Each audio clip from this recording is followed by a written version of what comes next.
스마트폰을 켜서 통장 잔고를 확인해 보세요. 그 숫자들이 진짜 내 돈이라고 믿고 계시나요? 충격적인 사실을 하나 알려드리겠습니다. 지금 당장 은행에 가서 내 돈을 다 달라고 하면 은행은 돈을 줄 수 없습니다. 여러분의 돈은 은행 금고에 없기 때문입니다. 도대체 내 돈은 어디로 사라진 걸까요? 우리는 은행이 내 돈을 금고에 잘 보관하고 있다고 착각합니다. 하지만 은행이 실제로 가지고 있는 현금은 여러분이 맡긴 돈의 10%도 안 됩니다. 나머지 90%는 이미 다른 사람에게 빌려주고 없거든요. 은행은 껍데기만 화려할 뿐 속은 텅 비어있는 깡통과 다를 바가 없습니다. 만약 모든 사람이 동시에 은행으로 달려가 내 돈 내놔 라고 소리친다면 어떻게 될까요? 은행은 그 즉시 파산합니다. 줄 돈이 없으니까요. 이것을 뱅크런이라고 부릅니다. 여러분이 피땀 흘려번 돈이 사실은 숫자에 불과했다는 이 소름돋는 진실을 마주할 준비가 되셨나요? 이 비밀을 풀기 위해 16세기 영국으로 가보겠습니다. 당시에는 무거운 금덩어리가 돈이었습니다. 사람들은 금을 들고 다니기 무거우니까 튼튼한 금고를 가진 금세공업자에게 금을 맡겼습니다. 금세공업자는 금을 맡아주는 대가로 보관료를 받고 사람들에게는 보관증을 써줬죠. 그런데 사람들은 물건을 살 때마다 금을 찾으러 가는 게 너무 귀찮았습니다. 그래서 그냥 금 대신 가벼운 종이 보관증을 돈처럼 주고받기 시작했죠. 이 종이를 가져가면 언제든 금으로 바꿔줍니다라는 약속 때문이었습니다. 이것이 인류 역사상 최초의 지폐가 탄생한 순간입니다. 금을 지키던 세공업자는 사람들을 지켜보다가 흑심을 품게 됩니다. 사람들은 한꺼번에 금을 찾으러 오지 않네. 그렇다면 금고에 없는 금까지 있는 척하고 가짜 보관증을 만들어서 남들에게 빌려주고 이자를 받으면 어떨까? 악마 같은 아이디어가 실행되는 순간이었습니다. 세공업자는 금고에 금이 100개밖에 없는데도 보관증은 1000개를 발행해서 빌려줍니다. 있지도 않은 돈을 허공에서 만들어낸 것이죠. 사람들은 통장에 숫자가 늘어나는 것만 보고 자신이 부자가 되었다고 믿었지만 그것은 세공업자가 만들어낸 거품일 뿐이었습니다. 세공업자는 이 사기 행각으로 엄청난 이자, 수익을 챙겨 부자가 됩니다. 의심하는 사람들에게는 이자의 일부를 나눠주며 입을 막았죠. 이것이 바로 오늘날 여러분이 은행에 예금하면 받는 쥐꼬리만한 이자의 정체입니다. 은행이 여러분의 돈을 불려주는 게 아니라 입막은 비용인 셈이죠. 시간이 흘러 이 말도 안 되는 사기 시스템은 은행이라는 이름으로 합법화되었습니다. 정부는 은행에게 면허를 줬죠. 실제 돈은 10%만 남겨두고 나머지 90%는 없는 돈이지만 가짜로 만들어서 대출해줘도 된다. 이것이 경제교과서에 나오는 지급준비율의 실체입니다. 지급준비율이 10%라는 건 무슨 뜻일까요? 은행에 100억이 들어오면 10억만 금고에 남기고 나머지 90억은 대출해줄 수 있다는 뜻입니다. 없던 돈 90억이 갑자기 시중에 생겨나는 거죠. 이 과정은 한 번으로 끝나지 않고 계속해서 반복됩니다. A은행에서 대출받은 돈이 B은행으로 예금되고 B은행은 그 돈의 90%를 또 대출해줍니다. 이렇게 돈이 돌고 돌면 처음에 있던 100억은 순식간에 1000억으로 뻥튀기 됩니다. 경제학자들은 이걸 신용창조라고 포장하지만 사실은 합법적인 돈 복사버그입니다.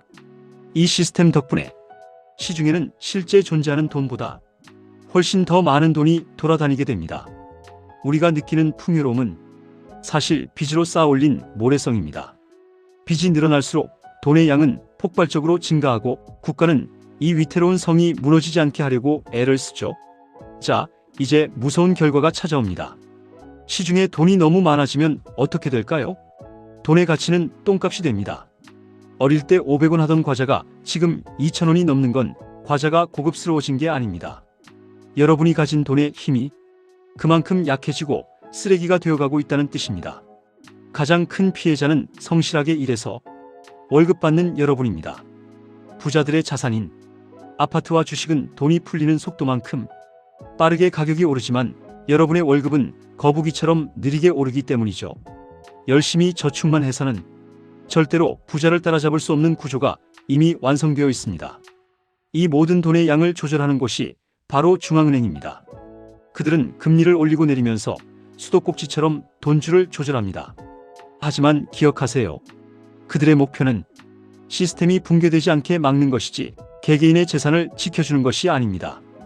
우리는 그저 시스템의 부품일 뿐이죠. 결국 자본주의는 빚이 있어야만 굴러가는 시스템입니다. 누군가 대출을 다 갚아버리면 시중에 돈이 사라지고 경제는 멈춥니다. 그래서 은행은 여러분에게 끊임없이 대출 문자를 보내고 정부는 빚을 내서 집을 사라고 부추기는 겁니다. 빚이 없으면 이 시스템은 죽으니까요.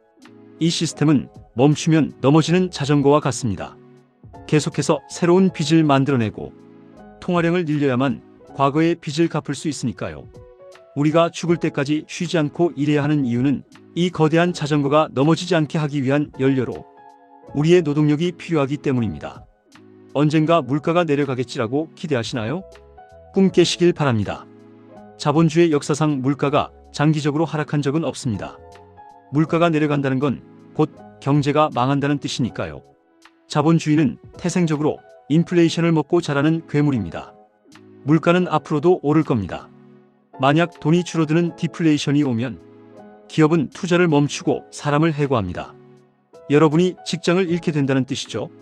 그래서 정부와 중앙은행은 어떻게든 물가가 오르도록, 즉 돈의 가치가 떨어지도록 유도합니다.